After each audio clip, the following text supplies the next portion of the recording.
할렐루야. 이어서 말씀을 드리겠습니다. 지금도 많은 사람들이 주님이 주시는 것처럼 하지 않기 때문에 여러 가지로 빼앗아 먹는 그런 길로 밖에는 못 가는 겁니다. 그러니까 주님 방식으로 걸어가면은 주님께서 말씀하신 그 약속이 그대로 이루어지는 그런 것을 체험하고 우리가 보람된 삶을 살게 될 겁니다. 그래서 예수님께서 내가 주는 말씀대로의 걸음으로 걸어갈 때 염려와 걱정을 하지 말고 걸어가면 내가 약속한 결과가 그대로 나타난다고 말씀하셨어요. 그리고 이제 그렇게 주님이 주신 걸음으로 주님 방식으로 이렇게 걸어가면 사람들의 반응이 다 좋아해서 환영하느냐 하면 반응이 나쁜 경우가 거의 대부분인 것입니다. 왜냐? 인간 자기 마음에 맞는 말을 하지 않기 때문에. 그러니까 사람은 항상 자기가 많이 섬기고 애를 쓰면 그 대가로 무엇을 준다고 그런 식으로 말하면 모두 다 수긍을 하고 고개를 끄덕이는 겁니다. 왜냐하면 모두가 인간의 노력과 수양의 결과로 무엇이 나온다고 하면 인간의 이성을 그것을 잘 허용하지만 인간 너 자신 아무것도 아니니까 하나님께서 주시는 복음을 그대로 받아들이라 이렇게 하는 은혜의 말씀은 순종하지 않는 자들이 대부분이에요. 그들은 진리를 알고 소유하기 위해서 열심히 노력하고 수양을 쌓는 인간의 공로가 가치가 있는 것이라면 단순한 복음을 자기가 살아있는 경우에는 이성으로 도무지 용납할 수가 없다는 거예요. 그러니까 인간 편에서는 너무 쉬우니까 안 받아들이는 거예요. 그래서 끝까지 복음을 안 받아들일 때는 나가면서 먼지를 털어버리라고 했잖아요. 그들에게 결과적인 증거를 하라는 거예요. 복음을 안 받아들인다고 미워할 것이 아니라 마지막으로라도 믿지 않을 경우에는 큰 심판이 있다는 사실을 경고해 주는 그것을 그리고 떠나라는 것입니다.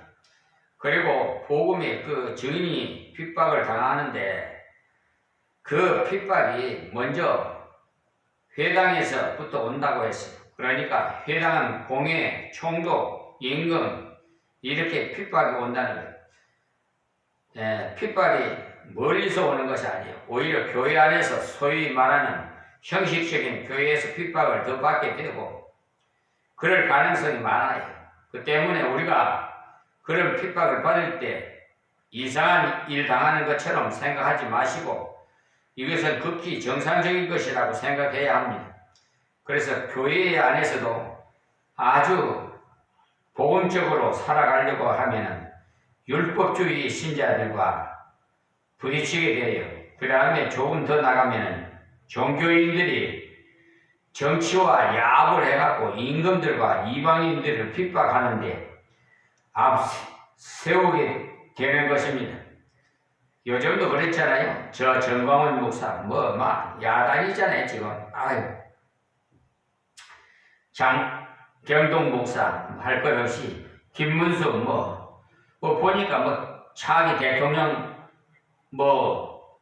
인기도가 많대요. 그거 다 그런 선동에서 다 일어나는 거예요. 하나님 바로 믿지 않으면은 우리는 결과는 망합니다. 그러니까 이런 핍박이 우리에게 불리한 것이 아니라 오히려 그것을 통해서 증거가 되리라고 했습니다. 복음을 이방들에게 증거하는 좋은 계기가 되는 유리한 조건을 제공해 준다고 하셨어요. 그러니까 재판을 받으러 갈 때 걱정하지 말고 갈 것은 그때 말할 것을 주시겠다고 약속하기 때문에 그러니까 우리가 그런 역경을 통해서 후퇴하는 것이 아니라 오히려 증거가 되리라고 하셨으니 더 멀리 크게 증거할 수 있는 기회를 하나님께서 부여하신다는 것. 실제로 우리가 바울의 역사를 읽어보면 이 말씀 그대로 된 것을 알 수가 있어요. 바울 사도가 아무런 핍박도 없이 편안하게 그냥 그런 가운데 전도했다면 로마로 들어갈 그 황족들에게 복음을 전할 기회를 갖지 못했을 것입니다. 죄수가 돼서 들어갔기 때문에 가이사의 왕족들과 시대 안에 있는 사람들에게 가서 복음을 전할 수 있는 그런 길을 하나님께서 열어주셨다는 거죠. 그래서 빌립보서를 읽어보시면 나의 매임이 그리스도 안에서 온 시대의 왕과 기타 모든 사람들에게 나타났으니라고 기록해서 죄수가 된 것이 특수한 곳에 복음을 전할 기회였다고 그렇게 자설했어요. 빌립보서 1장 13절입니다. 그리고 특별히 가이사의 집 사람 중 매신이라고 빌립보서 4장 22절에 말했죠. 여기에 가이사가 바로 로마 황제로서 황제의 그 친족들이 많이 복음을 받은 수가 있었던 것입니다. 그래서 로마가 하루아침에 확 뒤집어진 것 같지요. 뒤집어진 것 같은 게 아니라 뒤집어졌습니다. 콘스탄틴 황제 한 사람이 믿었기 때문이 아니라 그 전에 벌써 로마 원로원에서 있는 귀족들에게 복음이 침투되어 상당수의 사람들이 몰래 믿고 있었던 거예요. 그러니까 그 원인이 바로 사도 바울이 로마 감옥에 들어갔기 때문에 그를 통해서 그런 역사가 일어났던 것입니다. 그리고 감옥에 들어갔기 때문에 감옥 안에서 역경 중에서 쓴 많은 서신들이 남아있는데 바로 에베소서, 빌립보서, 골로새서, 빌레몬서 등 바울 서신 중에 가장 깊이 있는 서신은 감옥에서 쓴 것입니다. 특히 디모데후서도 보면은요, 그러니까 이렇게 바울 사도가 그 고통스러운 지하 감옥에서 하나님과 동행하는 그런 하나님과의 동행의 심오한 체험을 기록하고 있는 거예요. 우리가 핍박을 받은 문제에서 한 가지 오해가 없어야 할 것은 자신이 채찍으로 맞는 그런 핍박으로서 자기가 잘못해서 맞는 그런 류의 핍박을 당하는 사람이 참 많아요. 하나님 말씀대로 사는 것이 아니라 자기 고집을 세워서 상대방으로부터 예수 믿는다는 것이 무엇이 이런 것이 있느냐고 폭행을 당한다면 그것은 채찍으로 맞는 것이므로 그럴 때는 회개해야 돼요. 그러나 자기가 잘못되었기 때문에 그런 것이 아니라 주의 말씀대로 걷기 때문에 오는 고난은 그것은 내게 멸관으로서 주신 것이므로 그때는 기뻐하고 즐거워하라. 하늘에서 너희의 상이 큼이라고 마태복음 5장 11절에서 12절에 말씀하셨지 않습니까? 그리고 사도행전의 초대 사도들도 기록을 보면은요, 그들이 예수의 이름 때문에 매를 맞으면서 그 이름을 위하여 능력받는 일에 합당한 자로 여기심을 기뻐하면서라고 공회 앞을 떠났다고 사도행전 5장 40절에서 41절에 말씀하잖아요. 그러니까 자신들이 받는 핍박을 통해서 주의 합당한 일꾼으로 인정받음을 알고 기뻐하면서 공회 앞을 떠나서 두려움 없이 더욱 전도에 박차를 가해 나갔던 것입니다. 그리고 결론적으로 주신 교훈이 바로 그런 고난과 핍박이 기다리고 있기 때문에 뱀같이 지혜롭고 비둘기같이 순결함으로써 강조해서 말씀하였어요. 지난 시간에 정리를 마치고 이제 오늘 본문의 내용을 들어가서 보면 제자에 대한 대접을 바로 그 선생에 대한 대접과 같은 자세로 나오는 것은 예수님께서 일러주신 겁니다. 무슨 말씀인가 하면 예수님을 어떻게 대접한 것처럼 제자들도 그렇게 대접할 것이다 라고 일러주셨어요. 그러니까 제자들이 예수 방식으로 전하고 예수 방식으로 살아가야 이런 결과가 온다 이 말입니다. 그 결과 그러니 예수 방식으로 전하지 않고 예수 방식으로 걷지 않고 이런 결과가 안 나옵니다. 그러니까 예수 방식으로 걸어가면 예수님을 대접했던 것처럼 우리들도 그런 대접을 받습니다. 예수님을 향해서 사람들이 심지어는 바알세불이라고까지 악평을 했는데 우리들도 하나님의 말씀을 열심히 전하고 예수 그리스도를 뜻대로 걸어가면 예수님 뜻대로 걸어가면요 어떤 사람은 우리들을 해서 미쳤다고 해요.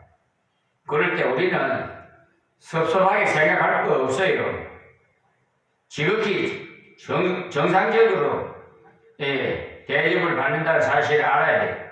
그러나 그 어떤 사람 즉 마리아와 같은 여인은요 그들과는 반대로 예수님 발에 아주 귀한 향유를 붓고 자기의 전체를 헌신해서 주님을 대접한 그런 경우도 있는 것과 마찬가지로 우리가 주님 방식으로 걸어가면 우리를 배척하는 사람이 있는 반면에 그냥 생명을 주듯이 사랑해 주면서 환대하는 그런 사람도 있다는 것을 아십시오. 그래서 처음 복음을 받은 갈라디아 교인들이 바울 사도를 대접한 것을 보면요 갈라디아서 4장 13절에서 14절 말씀입니다.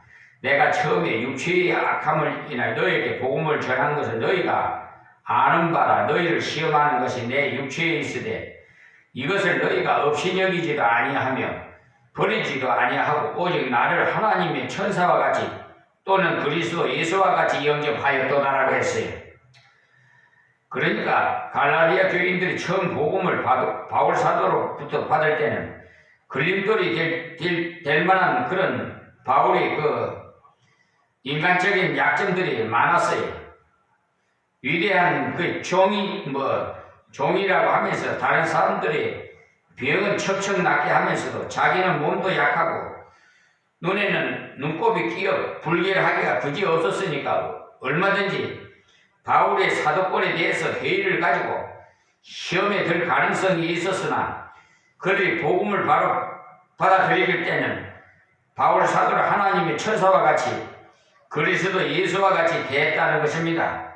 그래서 고린도후서 10장에는 그 몸으로 대할 때는 약하고 말이 시원치 않다 하니라고 기록해서 고린도 교인들 중에도 바울을 비평한 내용을 보면은 바울의 외모나 말에는 시원치가 않았음이 틀림없어요. 고린도후서 10장 10절 보십시오. 사실 화술에 능하고 외모의 아름다움이나 실력이 별로 없어도 부족한 것들을 다 켜버릴 수가 있는데 바울은 말이 심동치가 않았다고 했어요. 그러니까 바울 사도는 확실히 요사이 말로 폭발적인 인기를 끄는 현대판 부흥사 타입과는 거리가 먼 그런 인물이라는 것입니다. 그 사람은 단지 복음으로 인해 매만 맞고 헐벗고 배고픔을 당하는 그런 고생으로서 점철된 그런 삶을 살았던 거예요. 요사이 그 가치 기준으로 보면은 축복받지 못한 불행한 인생으로 낙인을 찍기 십상인 그런 사람이 그러나 바울은 자기에 대해서 말하기를 가난한 자 같으나 많은 사람을 부유하게 하고 아무것도 없는 자 같으나 모든 것을 가진 자로다라고 고린도후서 6장 10절에 이렇게 기록되어 있습니다. 모든 것을 주는 그리스도의 복음을 사람들에게 주니까 그야말로 많은 사람을 부유하게 하는 자라는 거죠. 이것이 바로 역경 중에서 바울이 체득한 것입니다. 바울 사도는요 자신의 진정이 예수 방식으로 걸어갔기 때문에 갈라디아 교인들이 복음을 바로 받아들일 때 바울을 천사같이 예수같이 대했으나 거짓 교사로 인해서 마음이 싹 바뀌니까 전에 대했던 태도와는 반대로 대했던 거죠. 그 때문에 사역자의 길을 갈 때도 성도들이 은혜를 옳게 받을 때는 사역자를 천사같이 대접하다가도 신앙이 소위 말하는 내리막길로 갈 때는 반대로 마귀처럼 대적할 때가 들어있을 것을 알고 그런 일을 생길 때 세상에 이래서야 어떻게 목회를 하겠는가 라고 생각해서는 절대 안 됩니다. 이럴 때도 온다고 여기 예수님께서 그렇게 말씀했기 때문에 성경을 바로 알고 성경을 의지하고 걸어가면 담대하게 걸어갈 수가 있어요. 왜냐하면 성경에 그렇게 기록해 놓았기 때문에.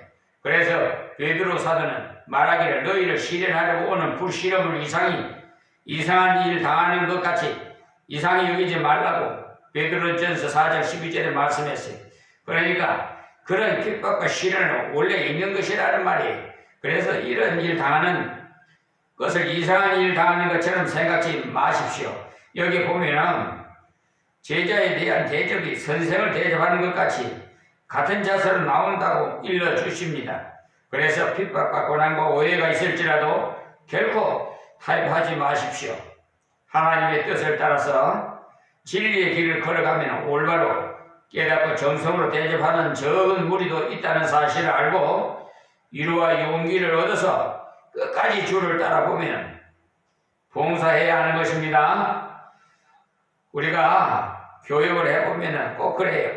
하나님의 뜻을 따라 열심히 해나가면 참으로 사랑해주고 믿어주는 사람은 큰 무리가 아니고 아주 적은 무리로서 그 숫자가 아주 적어요. 그렇다고 다른 사람은 다 구원받지 못한다는 말은 아닙니다. 구원은 받으나 정말 하나님의 말씀대로 사는 사람은 큰 교회라고 많은 것도 아니고 적은 교회라고 없는 것도 아닙니다. 그렇기 때문에 하나님의 종들이 살아갈 수 있는 것입니다.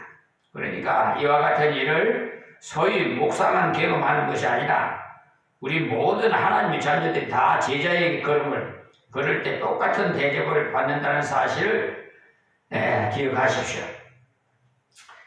그러면 마태복음 10장 24절에서 33절에 있는 말씀은요, 핵심은 그리스도에 대한 악한 비평을 한 자들, 그의 제자에 대해서 같은 태도를 취함으로써 인간을 두려워하지 말고 하나님이 주신 뜻을 증거해야 한다는 말씀이 핵심이 되겠습니다. 예수님을 향해서 마귀라고 사람들이 그런 악한 비평을 강한 것을 보면 예수님이 제자쯤이야 무슨 소리를 못하겠느냐는 겁니다. 그러므로 사람을 두려워하지 말고 사람을 보고 일하지 말라는 것이에요. 그리고 오직 하나님만 바라보고 일을 하라는 거예요. 이렇게 두 가지를 병행시켜 교훈하고 있는 거예요. 그래서 우리가 복음을 위해서 일할 때, 교회 일을 할 때 철두철미하게 기억할 것은 마태복음 6장 1절의 말씀은 사람에게 보이려고 그들 앞에서 너희 의를 행치 않도록 주의하라는 말씀입니다. 우리가 하나님 앞에서 하지 않고 사람 앞에서 하면 반드시 실망하게 되는 것을 잘 이해해 주는 사람보다 이해를 하지 못하는 사람이 아주 많기 때문에 그래요. 자, 24절 말씀입니다. 제자가 그 선생보다 또한 종이 그 상주보다 높지 못하나니 그랬어요. 그러니까 제자는 선생과 같은 수준 될 수는 혹 있어도 그 선생으로부터 배운 것 이상은 올라가기 어려운 거지. 역시 종도 마찬가지 아닙니까? 여기서 말하는 선생은 물론 그리스도를 가르쳐요. 그러나 우리가 육신적으로 세상에서 선생을 모시고 성경을 배운다든지 신앙생활을 배우는데 그 선생에게서 다 배울 수는 없어요. 그런 것은 사실상 불가능한 것이 그 선생 자신의 수준 이상은 더 배울 수가 없기 때문에 그래요. 그 때문에 지금 기독교 방송에도 TV에도 무슨 성경을 가르치고 있는 선생, 목사님이 나와서 했는데 그 아시는 목사님이 아시는 수준 이하만 가르치지 이상은 가르칠 수가 없는 거죠. 그러니까 하나님의 그 진리예요. 깊이와 높이와 넓이 측량할 수가 없어요. 여러분 성경 66권요 그거요 정말 계속해서 한 말씀을 가지고도 몇 번 기도해보면 그 진리의 깊이를 자꾸 그 깊이를 측량할 수가 없어요. 저는 그걸 느꼈어요.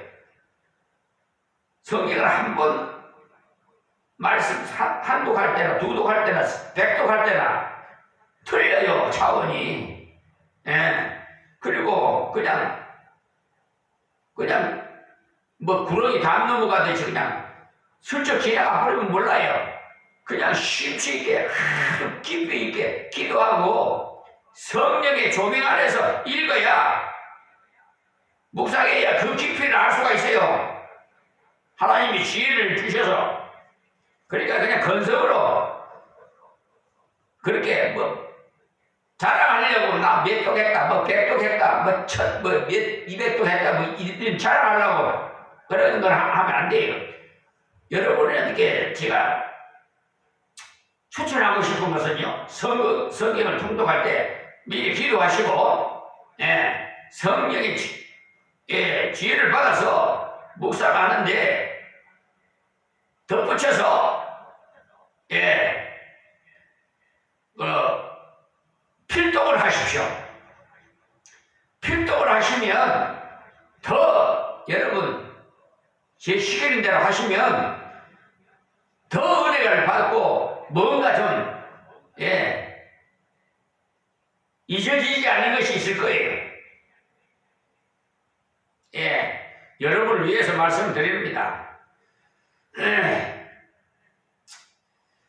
그러니까 성경 공부를 위해서 기초적인 안전한 코스는 어느 정도 가르쳐 주시겠지만 그 이상 모르는 건 가르쳐 줄 수, 모르면 모른다 그래야 돼요. 목사보다 좀 정직해야 돼요. 상담을 하고 예를 들어서 교인이 이렇게 해서 무슨 상담을 성경에 이런 말씀은 무슨 뜻입니까? 라고 하면 모르면 모른다고 그래야지. 아는 체하는 그런 위선적 그런 자는 되지 마십시오. 저는 그래요. 알면 안다 가르쳐주고 모르는 그 한계에서 더 이상 모르는 건 모른다고 해야지. 모르는 걸 안 취하고 그런 엉뚱한 소리 해서 하고 그러면 안 됩니다. 그리고 이렇게 성경을 연구해야 돼요. 이렇게 성경을 봐야 된다. 주님과의 관계를 이렇게 이루어야 된다. 이런 기초적으로 표준적인 것만 가르쳐줘야 돼. 그래서 저는 집회를 인도할 때마다 그렇게 늘 주의를 합니다. 이런 집회에서는 굉장한 것이 하늘에서 쫙 뭐 떨어지지도 않을 뿐더러 떨어질 줄도 생각지도 말고 부탁을 합니다. 그래서 그저 정로로 가는 것만이 잘 배워서 기초를 잘 닦아 놓은 다음에 깊은 것은 하나님과 자신의 직접적인 성경을 통해서 깨닫도록 그렇게 해야 돼요. 이것이 바로 프로테스탄트 개혁교회의 특징입니다. 캐톨릭에서는 제 아무리 평신도가 어떤 주장을 해오더라도 안 됩니다. 평신도는 엄연히 평신도의 계율에 머무는 것이지 그 이상은 더 못 올라가도록 제도적 장치를 하고 있어요. 또 그렇게 가르치고 있고 그렇게 생각하고 있어요. 그러니까 캐톨릭은 사제주의인으로서 평신도 어느 정도 이상은 아무것도 안 돼요. 교구에서 여러분 우리는 성경책을 가지고 예배를 드리지만 캐톨릭에서는 교구에서 내려온 책자를 가지고 예배를 드려요. 그러니까 더 이상 못 올라가. 성경은 술 취하지 말라고 그랬는데 그런 거 말고 제사 지내지 말라고 하는 것도 다 그런 거는 다 빼버리고 그냥 그러니까 말 수가 있어야 하는 거지. 신부가 가르쳐 주는 대로만 들으니까 그냥 그런 줄 알고 그냥 믿고 하는 거예요. 그러니까 소경을 따라가는 겁니다. 다음 25절에 제자가 그 선생 같고 종이 그 상징 같으면 조카도다 그랬어. 여기 제자가 그 선생 같고 종이 그 상징 같으면 조카도다라고 하는 말은 바로 너희들이 나와 같은 자세로 걸어가면 나와 같은 자세로 증거해가면 그 정도로 조카다 그것으로 됐다는 말이에요. 그리고는 그렇게 해나갈 때 반응도 주님께 대하여 반응과 비슷하게 나타난다는 말씀이. 그래서 집주인을 바알세불이라 하였거든. 하물며 그 집 사람들이랴.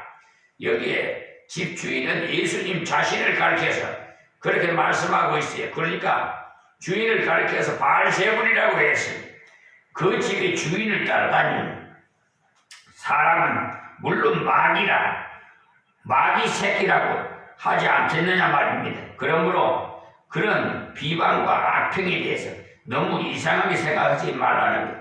그 때문에 우리는 주님께서 이런 취급을 받으신 사실을 아시고 우리 또한 이와 같은 취급을 받을 수 있다는 그 사실 역시 잘 기억해야 합니다.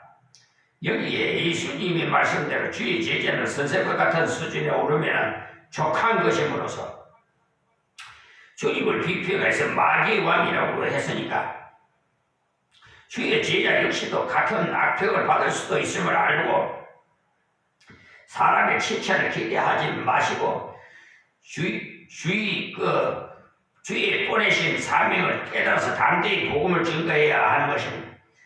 그러나 사람을 의식하고 사람의 눈치를 보지 말라는 것. 예수님 보고도 바알세부를 했거든. 하물며 주의 제자가 자기 마음에 안 들면 무슨 말이든지 할 수 있다는 말이에요. 그러니까 주의 제자는요, 사람의 마음을 맞춰주려고 하지 마세요. 아부하려고 하지 말아요. 요즘 말이야 그냥 아이고 살살거리는 아이고 그런 자들이 참 아이고 역겨워서 하나님 마음에 맞춰 일해야지 사람에 맞춰서 아니 연말에 말이야 기부금 영수증 끌어다닐 때 아이 부르는 대로 써준다는 게 이 못된 것들이 교인들 뺏길까봐 교인이 불러주는 대로 기부금 써준다는 게 하나님께 정직하게 하나님께 예물 드린 그 기부금 영수증을 끊어줘야지 정직하게 가이사의 거는 가이사에게 하나님 거는 하나님 거에게 제대로 구분할 줄 알겠지. 왜 하나님께 드린 것을 공개받아 나는 그 기부금 영수증도 안 끊어줬으면 좋겠어. 왜냐 하나님께 드린 걸 왜 가이사에게 공개를 받으려고 그래. 그 하나님께 드린 것이 언제나 11조가 되지 헌금 예물이 되지 않잖아요. 성경적으로 보면 그렇다 그 말입니다. 그러니까 여러분 알아서 하세요. 제가 올바르게 가르쳐 주시니까 그러니까 하나님께 드린 예물은 기부금 영수증 받을 필요 없어요. 공개받지 마세요. 올바로 상금 받으시려면 나중에 마지막 심판 때 다 공력을 다 심판해요. 예수 믿는 사람들도. 자, 그러니까 주의 제자는 사람의 마음을 맞춰주려고 하지 마세요. 하나님의 마음에 맞춰 일해야 합니다. 특히 이 말씀을 전하는 일에 하나님의 사명으로 증거의 사명을 맡은 사람들은 이 말씀을 꼭 기억해야 돼요. 안 그러면 요사이 소위 사람들에게 인기를 끌리고 하는 것 때문에 잘못하면 사람에게 삼켜버립니다. 제가 아는 아주 훌륭한 저희 선배 목사님 말씀을 들으면 목회를 하다가 사람의 숫자가 굉장히 많이 불어나니까 그만 사람을 인식하게 돼갖고 설교 시간을 25분으로 단축해 달라는 그들의 요구에 맞춰갖고 설교하다 보니까 정말 자신이 전하고 싶은 말씀은 제대로 못하고 마침 복음을 바로 못 전하겠다는 말을 봤어요. 그러니까 사람의 뜻을 맞추어 하는 것은 결국 예수 그리스도께서 그러신 그 자체가 아니라는 거예요. 그래서 우리가 복음을 전할 때 꼭 알아두어야 할 사항은 어떤 틀에 짜여서 규격에 매여서 하지 말라는 거예요. 사람들은 형식적인 것을 대단히 좋아하는 그런 경향이 있기 때문에 그런데 짜여서 쌓여 들어가지 말라 이 말입니다. 이 형식적인 거 말이에요. 예배도 그냥 형식적으로 아니 예배 1시간을 요즘 말이에요. 대부분 1시간이 설교도 보통 말이에요. 한 20분, 25분 이래 되겠어요? 저는요 철야에도 밤새도록 말씀 먹어도 그냥 얼마나 은혜스러운지 몰라요. 26절 말씀인데 그런즉 저희를 두려워하지 말라 하겠어요. 보십시오. 여기 분명히 바알세불이라고 악평하는 자들 두려워하지 말라고 말씀했죠. 그리고 감추인 것이 드러나지 않을 것이 없고 숨은 것이 알려지지 않을 것이 없느니라고 했어요. 그러니까 결국은 하나님 심판대 앞에서 다 드러난다 이 말씀입니다. 아무리 감추어 놓아도 다 드러납니다. 그러면 그 사람들을 왜 예수님을 바알세불이라 욕하면서 싫어했겠습니까? 예수님께서 바로 너희들을 죄인이다 그런 사실을 가르쳐 주셨기 때문에 그렇습니다. 즉 너희는 하나님 앞에 회개해야 된다 그것을 가르쳐 주셨기 때문에, 그러니까 사람의 마음에 들지 않고 하나님 마음에 드는 말을 했기 때문에.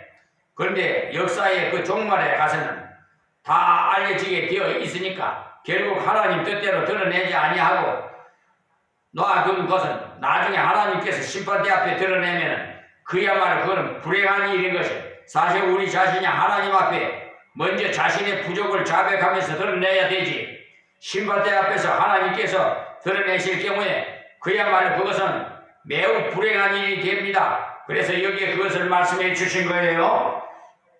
여러분, 다시 거듭 말씀드립니다. 여러분이 이 세상에 살면서 하나님 말씀대로 좀 순종하면서 사십시오.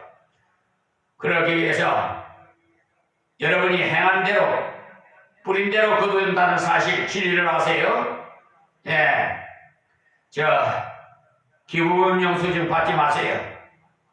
세금 공지 받지 마세요. 가이사 거는 가이사께 내시고 하나님께 하나님 거는 온전한 예물이 될 수 있도록 들여셔서 우리는 내세의 소망을 가지고 살아야 돼요.